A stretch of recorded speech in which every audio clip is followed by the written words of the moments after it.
जो 10 महाविद्या है वो कौन कौन सी है, पहले उसे सुने। श्री काली, बगलामुखी, ललिता, धूम्रावती, भैरवी, मातंगी, भुवनेश्वरी, कमला, श्री वज्र वैरोचनी तथा तारा। इन 10 प्रकार के अपने ही अंशों के रूप में कही गई लीला रूपमयी व 10 महाविद्या स्वरूपा माँ भगवती। तो जो भी लोग श्रवण कर रहे हैं वो सभी 10 महाविद्या के पावन स्तोत्र का श्रवण करेंगे, जो कि दुर्लभ है, इस धराधाम पर ही संभव है। और माँ की जो स्तुति गाते हैं उनको सब सकल मनोरथ सिद्ध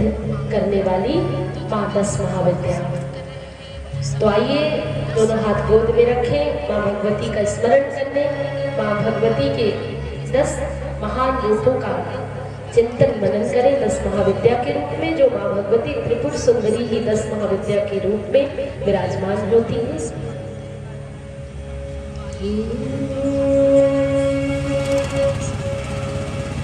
श्री काली, बगलामुखी च ललिता,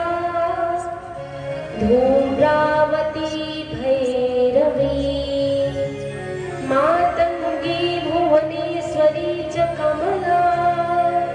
श्री वज्र वैरोचनी, तारा पूर्व महापदेन कथिता, विद्या स्वयं शंभुना, लीला रूपमयी च देश दशधा, बाला तु मां पातु सा, बाला तु मां पातु सा।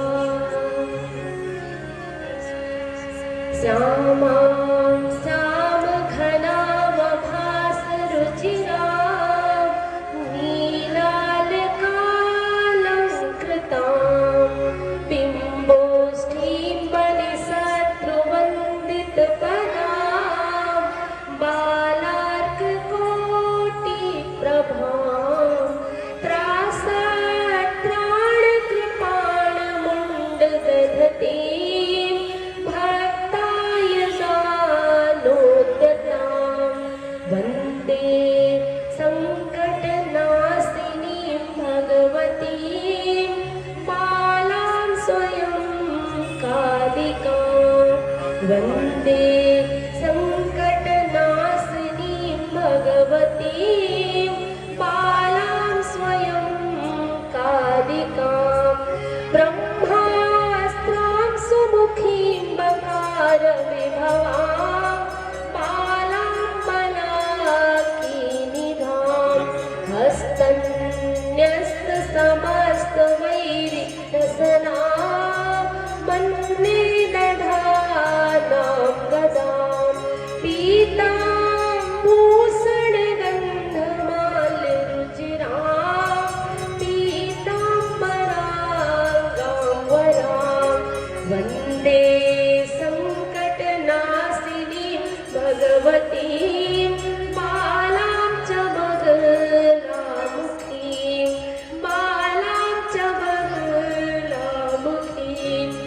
ऐसे ही कन्या रूप में माँ बगलामुखी के दर्शन आप सभी ने पीताम्बरा पीठ में किए होंगे। ये अद्भुत दर्शन करें साथ के साथ। बालार्कश्रुति भास्करां त्रिनयनां, मन्दस्मितां सन्मुखीं, वामे पाशधनुर्धरां सुविभवां, बाणं तथा दक्षिणे पारावारविहारिणीं परमयीं, पद्मासने संस्थितां, वन्दे सङ्कटनाशिनीं भगवतीं,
संस्थितां बालां संकटनाशिनीं भगवतीं श्रीभैरवीं धीमहि श्रीभैरवीं धीमहि वीणावादनतत्परां त्रिनयनां मन्दस्मितां सन्मुखीं वामे पाशधनुर्धरं तुनिकरे बाणं तथा दक्षिणे पारावारविहारिणीं परमयीं ब्रह्मासने संस्थितां वन्दे सङ्कटनाशिनीं भगवतीं मातङ्गिनीं बालिकां वन्दे सङ्कटनाशिनीं भगवतीं मातङ्गिनीं बालिकाम् उद्यात्सूर्यनिभां जयन्दुमुकुटा बिन्दीवरे संस्थितां हस्ते चारुवराभयं च ददती पाशं तथा चाङ्कुशं चित्रालङ्कृतमस्तकां त्रिनयनां ब्रह्मादिभिः सेवितां वन्दे सङ्कटनाशिनीं च भुवने सीमादिबालां भजे सीमादिबालां भजे देवीं काञ्चनसन्निभां त्रिनयनां फुल्लारविन्दस्थितां बिभ्राणां परमाब्जयुग्मअभयं हस्तैकिरीटोज्ज्वलां प्रालेयाचलसन्निभैश्च करभिः आसिञ्च्यमानां सदा बालां सङ्कटनाशिनीं भगवतीं लक्ष्मीं भजे चेन्दिरां सञ्छिन्नां स्वशिरो विकीर्णकुटिलां वामे करे बिभ्रतीं स्वशरीरजैश्च रुधिरैः सन्तर्पयन्तीं सखीं सद्भक्ताय वरप्रदाननिरतां प्रेतासनाध्यासिनीं बालां सङ्कटनाशिनीं भगवतीं श्रीछिन्नमस्तां भजे उग्रामेकजटामनन्तसुखदां दुर्वादलाभामजां कर्त्री